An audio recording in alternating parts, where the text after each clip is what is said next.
మీ business ఏదైనా మీ ఊర్లో promotion చేయాలంటే అది సుమన్ టీవీతోనే సాధ్యం. ఇప్పుడే సంప్రదించండి. ఏదో రకరకాల మాట్లాడుతూ ఆయన మీకు మీ లీలాకృష్ణ గారు, మరి మీ మీ మీ చిన్నల్లుడు గారు ఏదో వెంకటేశ్వర తోసేసారు, చంపేశారు అని మాట్లాడుతున్నారు. రాజకీయాల్లో మాట అనుకోవడం ఖాయం. దాన్ని మీరు రెచ్చగొట్టడానికే మీ ఇష్టం వచ్చిన పరిభాష మీరు మాట్లాడుతూ ఉన్నారు. మీరు ఒక రాజకీయ వ్యభిచారి.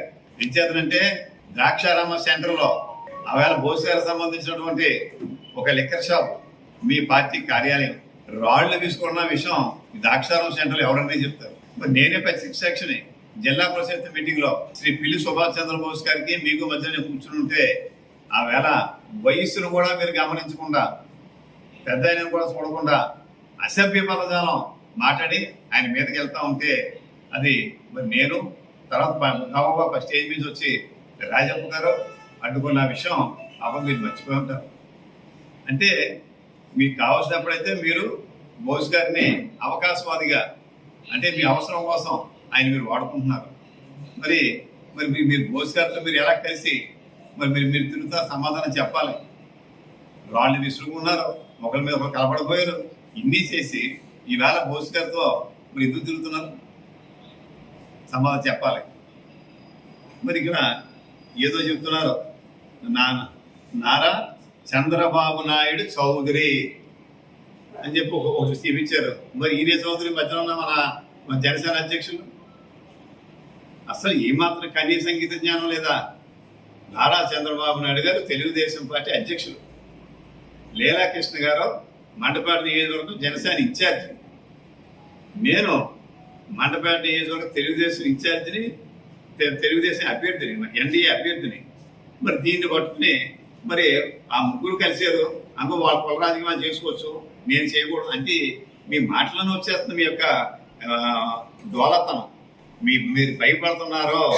మీరు ఇక్కడ మీకు ఏ సినిమా లేదు. నిజంగా మీకు సినిమా ఉంటే, నిజంగా మీరు నెగ్గుతారని మీకు ఒక నమ్మకం ఉంటే ఎమ్మెల్సీ పదవికి రాజీనామా చేయండి. అప్పుడు మీ అనుసరులు నమ్ముతారు మిమ్మల్ని. ఓహో, మా ఓడి కూడా కాన్ఫిడెంట్గా ఉన్నాడో అందుకే రాజీనామా చేశాడని. మీరు ఓడిపోతున్నారన్న విషయం మీ సర్వే ద్వారా మీకు తెలిసింది.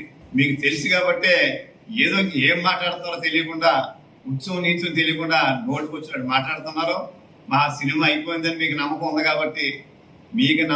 కాబట్టి, మీరు ఎమ్మెల్సీ పదవినే ఎలాగ మీరు ఎమ్మెల్యే నెగ్గుతామని చెప్తున్నారుగా, మరి ఇంకెందుకు ఎమ్మెల్సీ పదవి? రాజీనామా చేయండి. ఖచ్చితంగా మీ అనుమానాలు మాత్రం ఓహో మావాడికి కూడా తేమా ఉంది అని చెప్పి వాళ్ళు కూడా మిమ్మల్ని నమ్ముతారు. అంతే తప్ప మరి ఏదో కథ చెప్పి ఏదో చేస్తూ ఉండడం కూడా కరెక్ట్ కాదని చెప్పి ఈ సందర్భంగా తెలియజేస్తూ, అభ్యర్థి ఆయన స్థానికుడు కాదు, ఆయన ఉండడు. కానీ నేను స్థానికుడిని, తను తిరుమూర్తి గారు బోస్ గారు స్థానికులు. నెగ్గినా ఉన్నా రాజపురం ఉంటాం అంటే మండపేట ఉండలేదు. మరి మొన్న మాట్లాడిన మాటలే సుభాష్ గారు మన ఎవరో మన పిల్లి సుభాష్ చంద్రబోస్ గారు అబ్బాయి నామినేషన్ వేసినాడు మాటలు అంటే 10 రోజులు కూడా పూర్తవలేదు. అంటే మీ యొక్క నైజం, మీ మనసున్న మాట బయటకు వచ్చింది. నేను రామపురంలోనే ఉంటాను, కానీ ఇక్కడేం చెప్తున్నావు నా అడ్డా మండపేట. ఏంటి మీరు అడ్డా మండపేట అయితే రామపురం ఉంటుంది?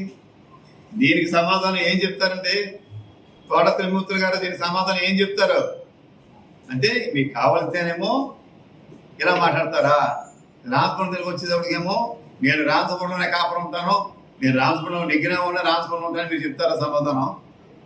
అంటే ఇంక మీ నాలిక ఎన్ని నాలికలు మీకు ఎన్ని నాలికలు ఉన్నాయి?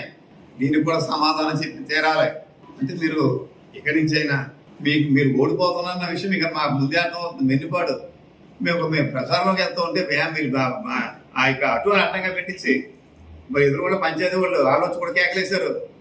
మా త్రిమూర్తి గారు ఉంచుకోవాలంటే డ్రైవర్ ఏంటి అంటే ప్రశాంతమైనటువంటి మండపేట నియోజకవర్గంలో ఎప్పుడైనా ప్రచారంలో కానీ మామూలు ఎప్పుడైనా గొడవలు ఉన్నాయా?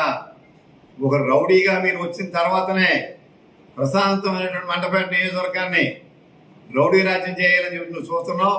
నీ ఆఖరికి సాగో, నీ తోక కత్తిరిస్తున్నావు. ఖచ్చితంగా రేపు 13తో నీ సినిమా అయిపోయింది. నీ సినిమా అవ్వలేదని నువ్వు అనుకుంటే మాత్రం రాజీనామా చేసి మాట్లాడమని చెప్పి నేను డిమాండ్ చేస్తున్నాను.